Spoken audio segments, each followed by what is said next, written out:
Now, us as creatives, we know what procrastination looks like. It's always in front of us. It could be us deciding to scroll Instagram instead of editing that video. It could be us deciding to take a 2-hour nap past the time that we were scheduled to go edit. It could be us just going aside and play video games all day. We know procrastination is always in front of us. But I feel like the major downfall to us creatives is that we don't notice the dynamics of procrastination.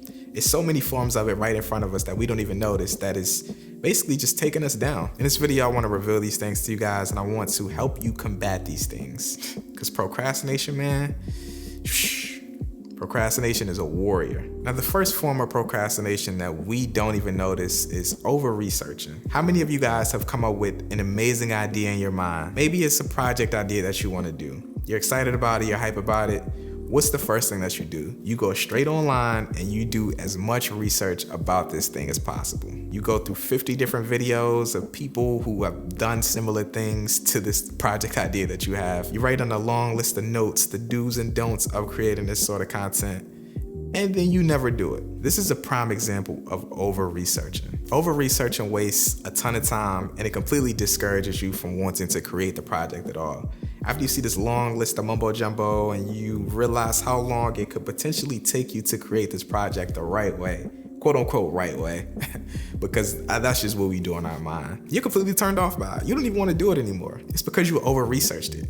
Research is amazing and you definitely do want to research. You want to figure out some do's and don'ts and you want to figure out the best way to complete something. But a tip for you guys is to limit the amount of time it takes you to research something. Can't tell you how many people have wrote me on Instagram or sent me DMs on Twitter saying, yo man, I've been doing a ton of research on these two cameras, man. Should I get the 70D or should I get the A7S4, man? I do this, man. Which camera should I get?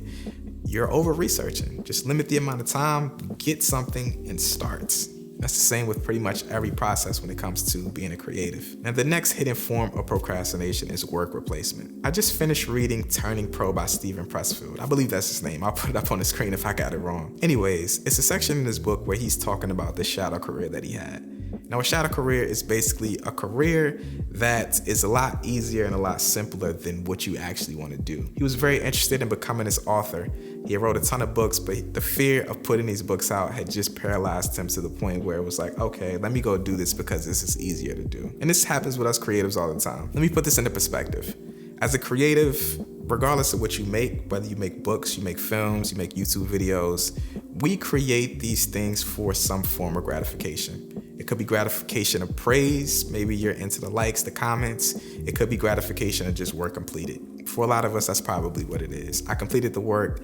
This brings me some sort of joy. This brings me some sort of fulfillment. We all do it for some kind of gratification. So when a project comes up that we are really, really, really excited about, something that we really want to do, something that we feel will change the game for us, and we see how long it's going to take for us to create this project, we just focus on the gratification of the project, and that is the bad part about it. Just focusing on the gratification of the project, we decide to replace this long project with smaller, crappier, easier ones because we're just in search of this gratification. And this could be you going to post stories on Instagram because you don't want to edit the film that you've been wanting to do for forever. It's gratification in posting those stories. You get the likes, you get the views, you get the comments. This could be you deciding to post a crappy YouTube video instead of you going to make that big film that you've always wanted to do.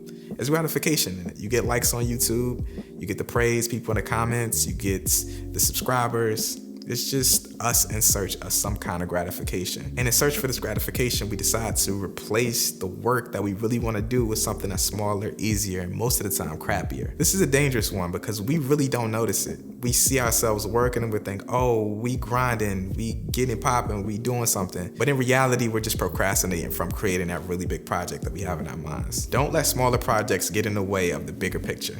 Don't seek immediate gratification. Delayed gratification is worth a lot more. You'll feel a lot more fulfilled and you'll feel just completed, man. It feels really good for you to check something off your box that you've always wanted to do. But at the end of the day, man, if you're gonna fall to work replacement, it might as well be you creating a website. And it's no better place to do that than Squarespace. Squarespace is a one-stop shop for pretty much anything website related. You can create that blog website, you can create a store, or you could create that portfolio website to display your work. Aside from that, Squarespace has amazing all-in-one designer templates, so it's super easy to use the website. But if you ever find yourself in a jam, they have award-winning customer service as well. So hit them up in the chat and they'll hit you right back. If you guys are interested in starting a website, man, head over to squarespace.com right now and start your free trial. And you can also head over to squarespace.com/YCImaging to get 10% off your first purchase. Link will be down in the description. Now, the third form of hidden procrastination is incapacity.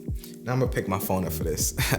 The definition of incapacity is physical or mental inability to do something or to manage one's affairs. Now, us as creatives, we create physical and or mental roadblocks for the benefit of not having to do anything. You typically see this with gear. I don't have the right lens to create this project, so I'm not gonna do it. I don't have the right lighting to create this project, so I'm not gonna do it. Or ideal lighting situations. I'm not gonna go outside and film right now because it's high noon and the sun's right over top of my head and the shadows are gonna be ugly in the shot. Or it could be as simple as you having a dead battery and it's like, oh, well, my battery's dead on my camera, so I'm not gonna film that YouTube video, I'm gonna go play Call of Duty. Or it's like, dang, I really need to edit right now, but my computer's so slow, I'm gonna just go take a 5-hour nap. We gain joy because we have a legitimate or non-legitimate excuse to not do something, because this is a lot easier than going to do the work. It's easy for me to say, dang, my battery's dead, I don't gotta film this YouTube video, which was ironically me just like 45 minutes ago.